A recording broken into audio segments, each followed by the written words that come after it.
Hey everybody, it's Jason Blaha here. You guys know what time it is. Time to talk about current events in the online fitness community, and I do not do many of these days.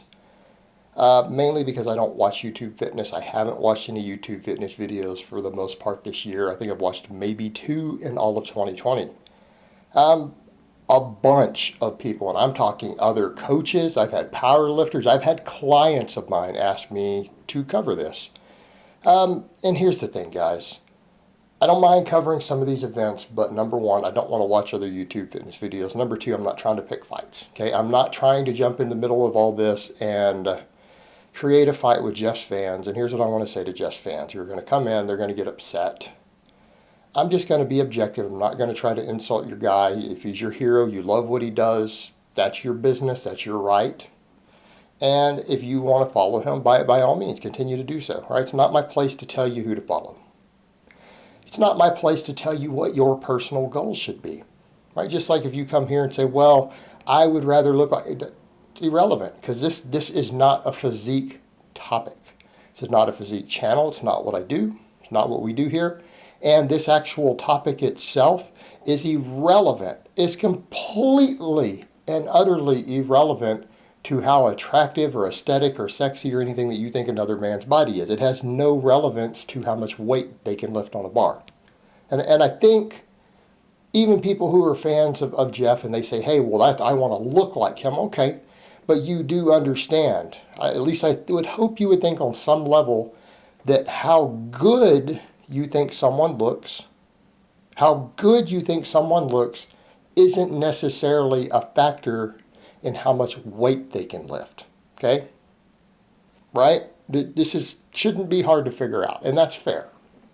Plenty of guys who look good by probably your standards who are very weak, and there are probably plenty of guys who are monstrously, insanely strong who you think look hideous.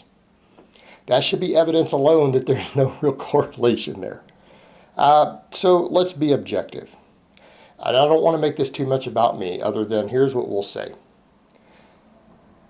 I haven't seen all the footage. I haven't seen Jeff's benching. I see a paused picture of him supposedly benching 315, just still frame picture. I've already said before, I brought it up before, I don't think he can deadlift the weight that he's claiming to deadlift. There's been a lot of trickery with the fake plates out there. There's been accusations of that there. Objectively speaking, I don't think he probably can lift that. Just looking at his structure, looking at his build, looking at his leverages, watching the lift itself, that didn't look like what should have been on the bar. I said that a long time ago. It's not a personal attack. I don't know why he might be messing with fake weights or whatever. And here's what I would say. Anyone who's worried about verifying your plates or anything else, buy high-end calibrated plates. That's what I did. That's what I do to end that sort of nonsense here. It's very clear what plates I use, and you'll have other power lifters and coaches and other people have come in and actually have said in my comments all the time, anyone talking about the fake weights over here, you're being absurd. There's a lot of criticisms you could level over here at me. That's not one of them. It's irrational. It's irrational because my training's all documented. My training is documented. People can see what I lifted at the last meet, and I've gotten stronger. I've gotten like 10% stronger across the board. But with my training documented, and it's not unreasonable over the course of 5 or 6 years to gain 10% strength. Okay? It's not unreasonable if you're training hard. And my training's documented. So we have that. I'm pretty much a full-time coach. This YouTube is a minor thing for me at this point. I spend maybe an hour a day working on YouTube. Maybe an hour a day. I coach. And when it comes to the 315 bench, I have a very, very good idea of what structurally goes into building a 315 bench. Why? At this time, current strength coaching clients, I have 5 guys who bench 315 or more. 5. I know what it takes to build those guys to a 315 or higher bench. Okay, 5 of them. I also have 6 guys who bench at least 275 who do not bench 315 yet, who are trying to get to a 315. I know what their structures look like. I know what their leverages look like. I know what training goes into building that. And before people jump up and say, well, there's this smaller guy here, UFC part, like, look at the size of his chest. And yes, that's a smaller guy, not particularly tall, not particularly long arms. Guy needs a D cup. He's got big old teddies, right? Smaller guy with a massive pair of pecs. Well, that probably explains why the guy benches so much weight, right? That shouldn't be hard to figure out. Pecs are primary mover on the bench. If you have really big pecs, relative to your overall size, you probably have a pretty good bench press relative to your body weight and size, okay? Not a difficult concept to grasp. Step over and look at Jeff.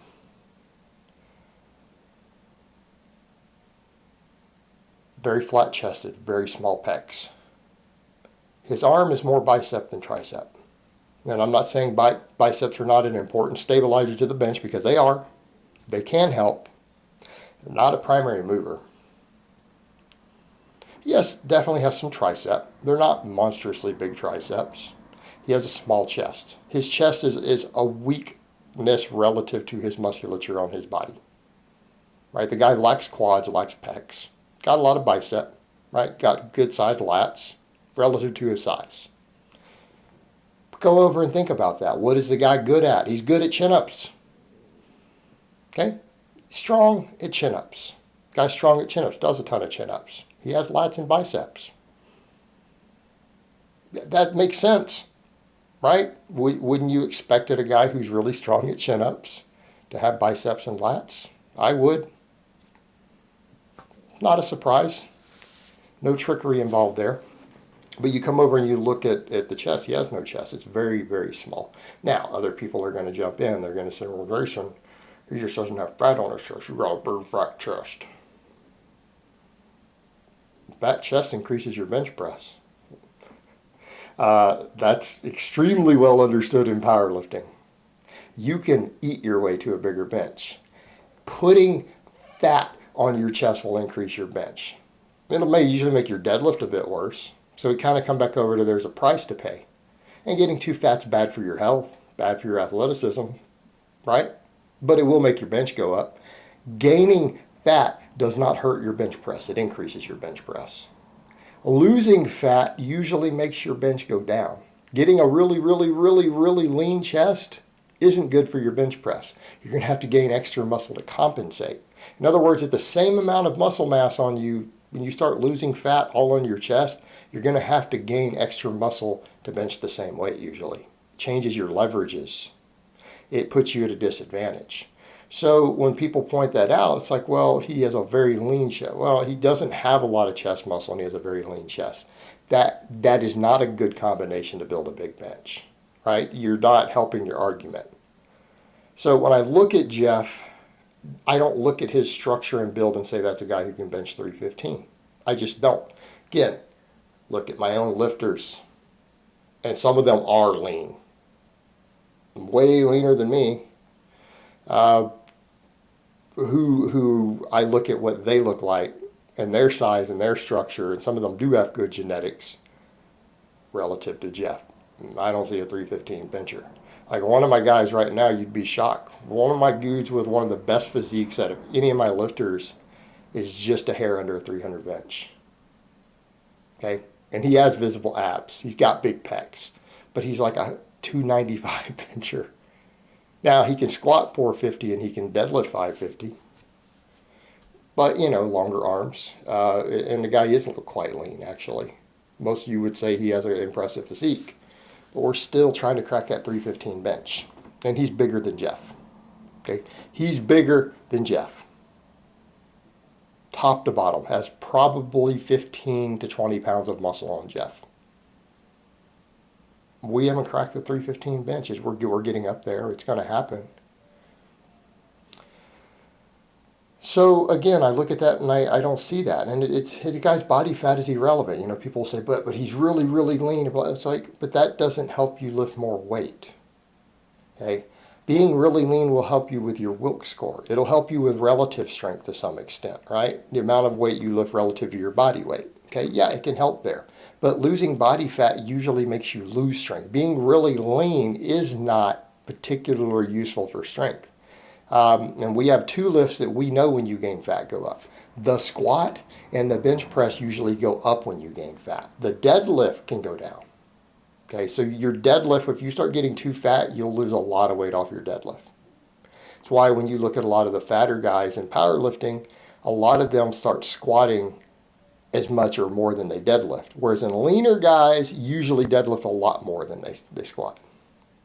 Not always, but it tends to be that way. And as you get fatter and fatter and fatter, that tends to come together, and eventually sometimes if you get fat enough, you can squat more than you deadlift. Not uncommon. Squat goes up when you gain fat. Deadlift usually goes down a little bit when you gain fat. And the bench press can really go up by gaining body fat. And we come back over to the point. He doesn't look like he has the lean tissue relative to his weights to lift what he's lifting.